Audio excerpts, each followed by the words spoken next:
Hello दोस्तों, नमस्कार। स्वागत करता हूं आप सभी का एक नई बौद्ध कहानी में। दोस्तों, एक बहुत ही मशहूर कहावत है कि खरबूजे को देखकर खरबूजा रंग बदलता है। कहने का आशा यह है कि संगत का असर हर किसी पर कम या अधिक होता ही है। यह कहावत चरितार्थ होती है वैशाली नगर की बधू आम्रपाली पर, जिसकी सुंदरता ही उसका अभिशाप बने। किसी एक व्यक्ति की पत्नी बनने के बजाय हालात के भंवर में फंसकर वह वैशाली के धनवानों के लिए मनोरंजन का साधन बनकर रह गई। कभी वैशाली के हित के लिए उसे वेश्या बनना पड़ा। तथागत बुद्ध के युवा शिष्य पर मोहित होने के बावजूद भी वह उसे अपना नहीं बना पाई, उसे हासिल नहीं कर पाई। तब वह तथागत बुद्ध के शरण में गई। यहीं से नगर बधू से भिक्षुणी बनने की कहानी शुरू होती है और वह संदेश देती है, बुद्धं शरणं गच्छामि। आखिर कौन थी आम्रपाली? क्या थी उसकी कहानी? कैसे वह नगर वधू से बिछुड़ी बनी?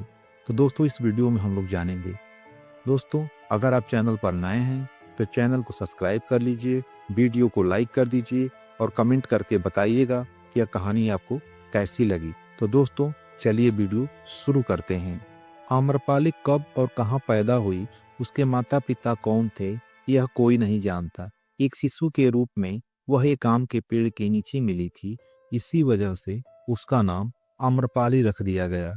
ज्यों-ज्यों वह बढ़ती गई, उसकी खूबसूरत काया, हिरण सी आंखें, सुर्ख लाल होठ, उसकी सुंदरता का चर्चा पूरे शहर में सुर्खियां बनती गईं। जो भी उसे देखता, देखते ही रह जाता, पलकें झपकाना भूल जाता।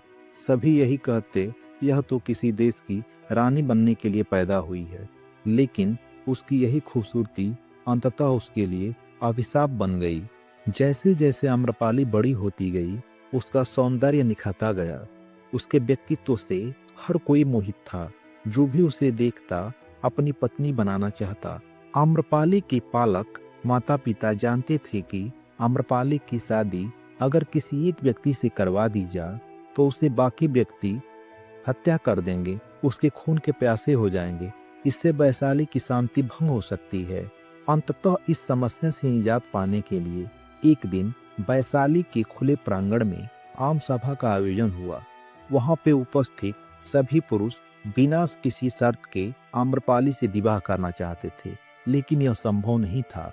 अंततः जो भी निर्णय लिया गया वह आम्रपाली के भविष्य के लिए काली चादर से कम भयानक नहीं थी। एक बेहद रूपवती स्त्री आम्रपाली को सर्वसम्मति से नगर बधू यानी कि वेश्या घोषित कर दिया गया।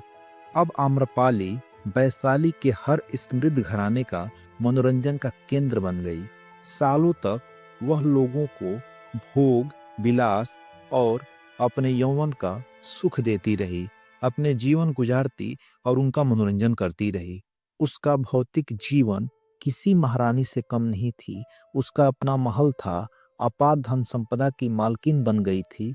नहीं था कुछ तो सुकून और शांति। एक बार तथागत बुद्ध अपने सैकड़ों शिष्यों के साथ वैशाली पधारे। सभी शिष्य प्रतिदिन भिक्षार्जन के लिए वैशाली की गलियों में घूमते। वैशाली में ही आम्रपाली का भी महल था और वह वैशाली के राजा राजकुमारों धनी तथा शक्तिशाली लोगों का मनोरंजन करती थी। एक दिन उसके द्वार पर एक युवा भिक्षु आया। आम्रपाली उस भिक्षु को देखकर मोहित हो उठी। उसने अपने परकोटे से कहा, आप अंदर आइए और मेरा दान ग्रहण कीजिए। उस भिक्षुक के पीछे और भी कई भिक्षुक थे। उन्हें युवा भिक्षुक से ईर्ष्या हुई। इन्हें के बाद आम्रपाली ने उस युवा भिक्षुक से कहा कि 3 दिन बाद वर्षा ऋतु शुरू होने वाली है। मैं चाहती हूँ कि आप पूरे वर्षा काल तक यानी 4 महीने तक आप हमारे महल में रहें। युवा भिक्षुक ने कहा, इसके लिए मुझे अपने स्वामी तथागत बुद्ध से अनुमति लेनी होगी। उनकी अनुमति के बाद ही मैं आपके पास रहने आ सकूंगा।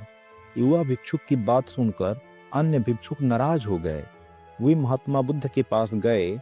आम्रपाली और युवा भिक्षुक की कहानी को बढ़ा चढ़ाकर बताया।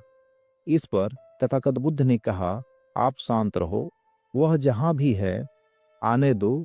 जब वो आएगा तो मुझे यकीन है वह वहां रुकेगा नहीं, मुझसे बिना इजाजत लिए कहीं नहीं ठहरेगा। बाद ही वह युवा भिक्षुक तथागत बुद्ध के पास आया और उनके चरण स्पर्श करके पूरी घटना को बताया और पूछा, मुझे महल में रखना चाहती है, आप अनुमति देंगे तभी मैं वहां जाऊंगा। तथागत बुद्ध ने कहा, तुम वहां रह सकते हो। इसके पश्चात युवा भिक्षुक वहां से चला गया। तथागत बुद्ध की बातें सुनकर वहां उपस्थित सभी लोग, जितने भी भिक्षुक थे, उनको बड़ा आघात पहुंचा। उन्होंने आक्रोशित होते हुए कहा कि स्वामी जी, उसने आपने आम्रपाली के भवन में क्यों भेजा? उसे जाने से रोकिए, वरना अनर्थ हो जाएगा, क्योंकि वह एक वेश्या है। एक भिक्षु उसके साथ 4 महीने तक कैसे रह सकता है? बुद्ध ने कहा, तुम सभी अपनी दिनचर्या का पालन करो। मुझे अपने शिष्य पर पूरा विश्वास है। वह मेरे साथ विश्वासघात नहीं करेगा, मेरे विश्वास पर खरा उतरेगा। लेकिन अन्य भिक्षुओं को बुद्ध की इस बात पर भरोसा नहीं हुआ, लेकिन वह कुछ बोलने की स्थिति में नहीं थे। 4 माह पश्चात युवा भिक्षु जब वापस लौटा तो पीछे पीछे आम्रपाली भी थी।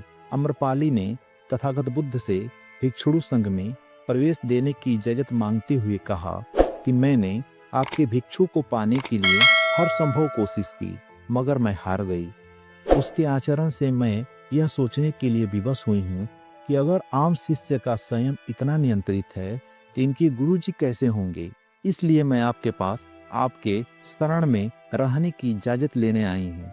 आपके चरणों में ही मेरी मुक्ति का मार्ग है। मैं अपनी समस्त संपत्ति भिक्षु संघ को दान में देती हूँ। इसके पश्चात से ही आम्रपाली के महल और उपवनों को चातुर्मास में सभी भिक्षुओं को रहने के लिए उपयोग में लिया जाने लगा। आगे चलकर बुद्ध संघ में सबसे प्रतिष्ठित भिक्षुओं में से एक बने। यही थी आम्रपाली की कहानी। दोस्तों, आपको कैसी लगी ये कहानी कमेंट करके जरूर बताइएगा। वीडियो को लाइक कर दीजिएगा। चैनल पर नए हैं फिर चैनल को सब्सक्राइब कर दीजिएगा। साथियों, वीडियो देखने के लिए आप सभी का बहुत बहुत धन्यवाद, बहुत बहुत आभार।